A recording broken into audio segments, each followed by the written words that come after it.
Attorney General Ken Paxton joins us now. Hello, Ken. How are you? Hey, I'm well. Good morning. Good morning. So I just have to say I read your letter to the General Counsel of the U.S. Department of Homeland Security, and I thoroughly enjoyed it.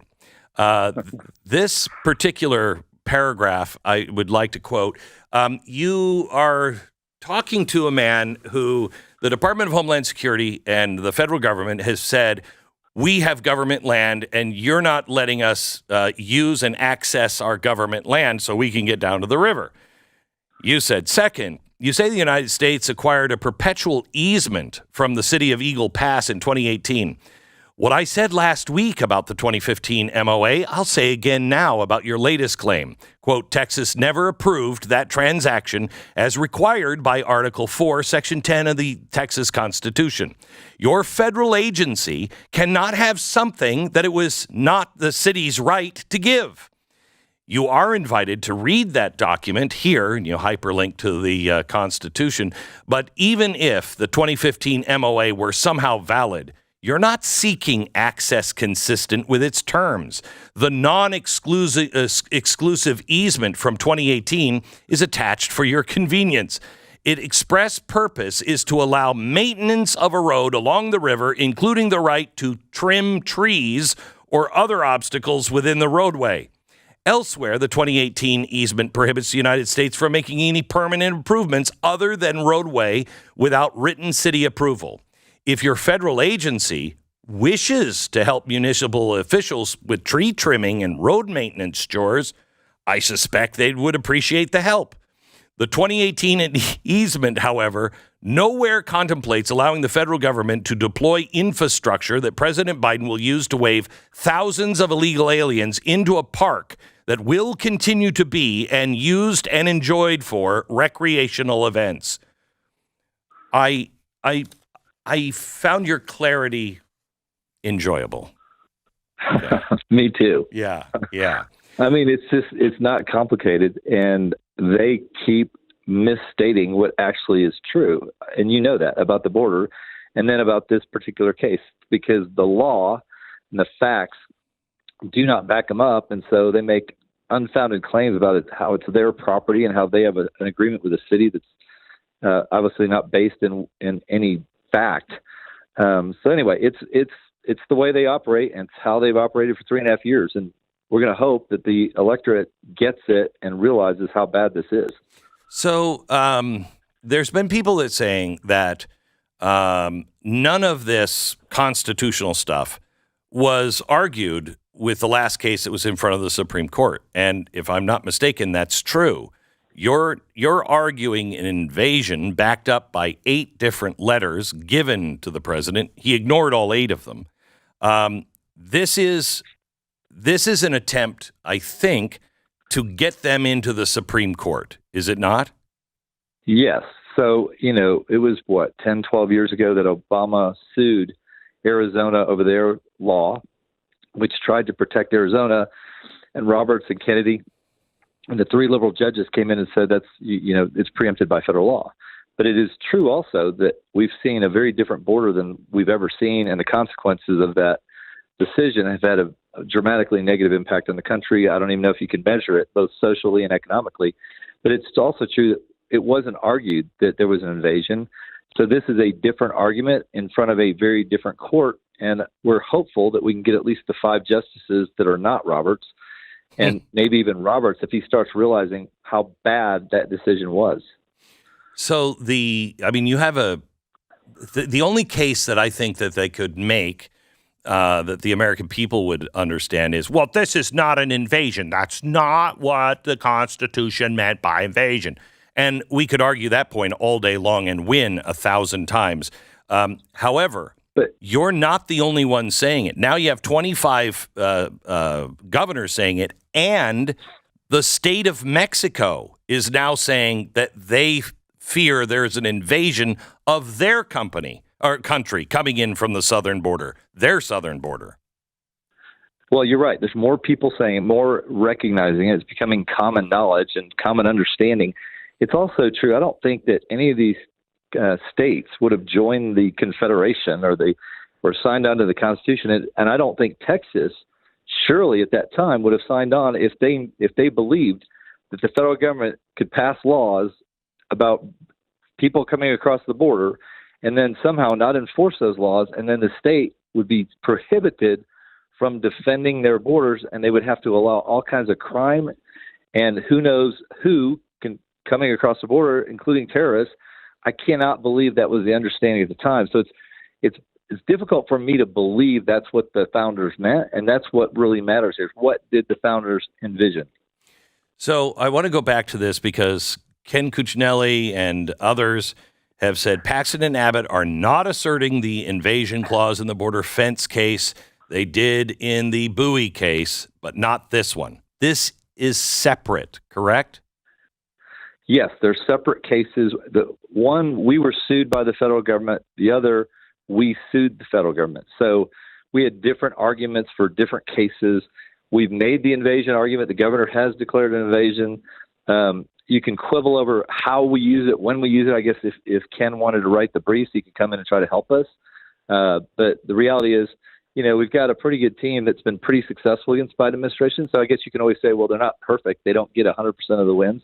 But guess what? We don't decide the cases either. So I don't necessarily think that, if Ken had the pen on every case, that he'd get it all right either, or that we'd necessarily agree with him on every particular point. And it does, but it's excuse me, I'm way out of my league on this one.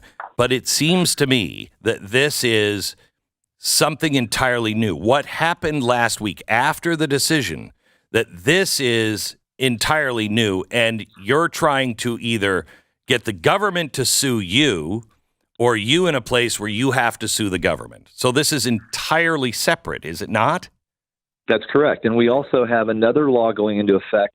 So you get the Bowie's case, we got the Concertina Wire case, which is still going despite the fact that the Supreme Court stopped the injunction. We still have that case going in the Fifth Circuit. We also have, we've already been sued by the federal government and the ACLU over a law that was passed that goes into effect, passed by the legislature, state legislature, goes into effect, I think, March 5th. And it says that Texas can start deporting on its own. So that all of these cases are going to be opportunities for us to make the argument, hey, we're being invaded. Hey, this decision that you made in the past cannot be right given the consequences to our state. The federal government shouldn't be able to pass laws, then not enforce them, and not enforce them. They're actually aiding and abetting the cartels. They can't be allowed to help the cartels, and then we have to sit on the sidelines and suffer the terrible consequences of that decision. Ken, what happens if the president says, I'm going to federalize the National Guard? So he has the right to do it. There's obviously, I think that's a bad decision. I think it's also a bad decision for his election chances because his numbers on the immigration issue are not good. And if he takes over our National Guard and makes it even harder for us to protect the border, then I think that hurts him in the upcoming election. So he's got to make a choice here. Does he want to continue to damage his reputation and his standing on the immigration issue, or is he going to go forward with this policy that he has for the last 3.5 years, which is dismantle every law that we have in place and help the cartels accomplish their goals of getting as many people here as possible and building their network in our country? And he would probably have to nationalize the National Guard for 25 different states because they're sending their National Guard, right? Yeah, so every state that sends National Guard, I would assume, that he would have to take them too. So it's going to be very confrontational. It's going to be very directed at the states, and it's going to be very directed at helping the cartels continue their operations on the border. Do you think the LNG decision that came out this weekend about natural gas sales being curbed for overseas for the next year, do you think that was directed to Texas? Oh, I have no doubt that there was at least a side part of it. They, obviously they don't like any fossil fuels, even if they are clean burning fossil fuels.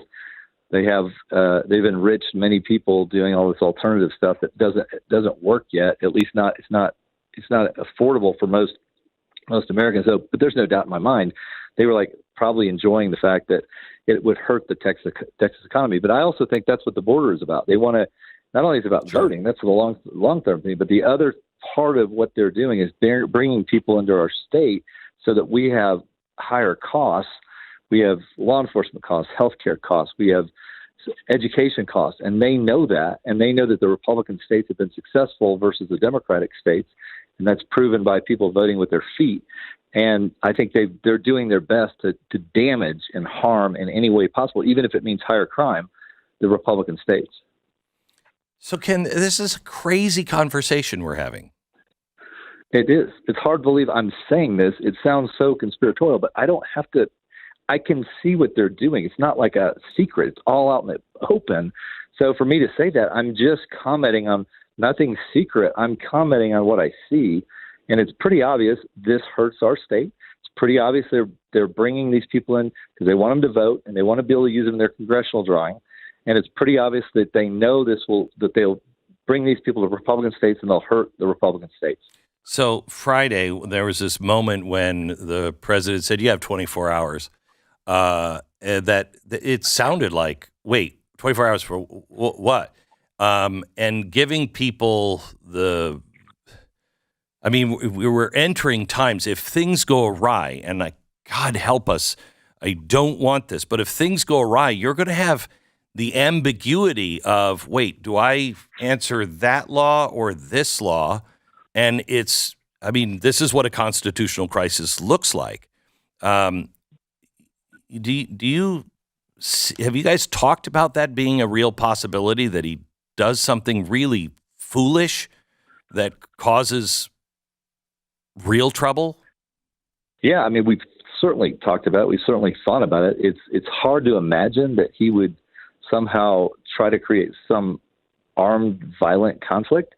That certainly doesn't make a lot of sense. If you think about it, people on the Border Patrol agents, they're on our side. They don't like what Biden's doing. None of those people, they're all working together. They're all friends. They know each other, whether they're National Guard, state police, Border Patrol. They all have the same goal. They're just being forced by Mayorkas and Biden to not just ignore the law, but to, as I said, it's more than ignoring the law. It is actually dismantling it and telling the cartels, we'll help you. Don't worry about hiding people anymore. That's the way, they used to try to sneak across. Now it's like, we just bring as many people as you can. We'll make it very efficient for you.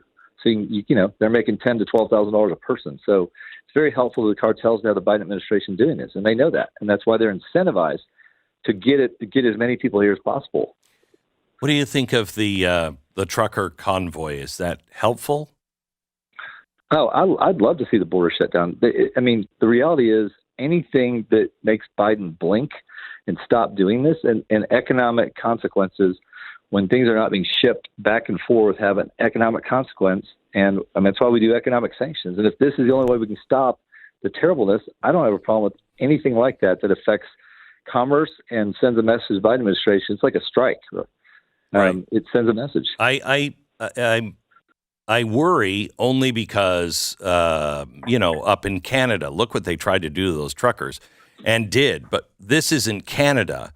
And as long as there's no infiltrators there, they'll be fine. But again, this is in Canada. The law enforcement will not be looking to pick a fight with the truckers. They will actually, I think, be more in line with, if there is somebody out of line, they'll arrest them quickly, but not necessarily blame it on the truckers unless the truckers were doing it. But I doubt that. Right. Highly. No, I agree with you. I don't think we have the same mentality as the Canadians. And, I might say I'm sure the Biden administration does. They're in line with the Canadian government. There's no doubt about that. But I'm saying in general, law enforcement is not sympathetic to federal law being violated and the cartels being enriched and helped.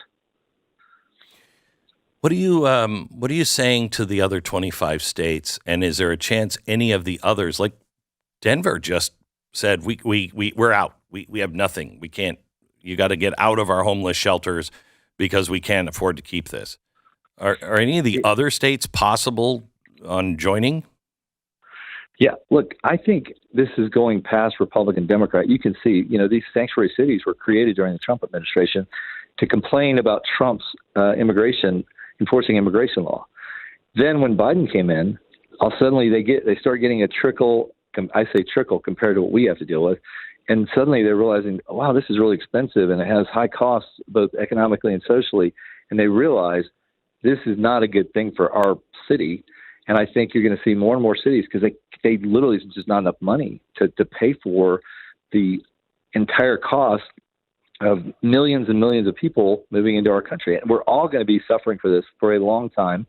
And I think this hurts Biden in the upcoming election. It hurts the country for obviously much longer than that. I know you don't have any of the details. Nobody does. And that's always the special surprise in these things. But the bipartisan bill that Biden is trying to get through, any thoughts on that? I'm very suspicious. I don't want to give in and start allowing people in violation of our current laws. That doesn't solve the problem. It just supposedly you get a deal for something that actually hurts the country. So I'm not against immigration, but let's make sure that it makes sense and we're not caving because the Biden administration's violated the laws for the last 3.5 years. And we're going to say, well, because he's letting in, millions a year, we're going to just say he can only let in 1 million. Well, that's not the way to answer this. They should follow federal law. And if they want to change the law, make it something that's good for America. Make it something that makes the system more efficient. Ken Paxton, the Texas Attorney General, on Texas' constitutional right to protect its border. Ken, Godspeed. Stay safe. Thank you. Thank you. Have a great day. All right.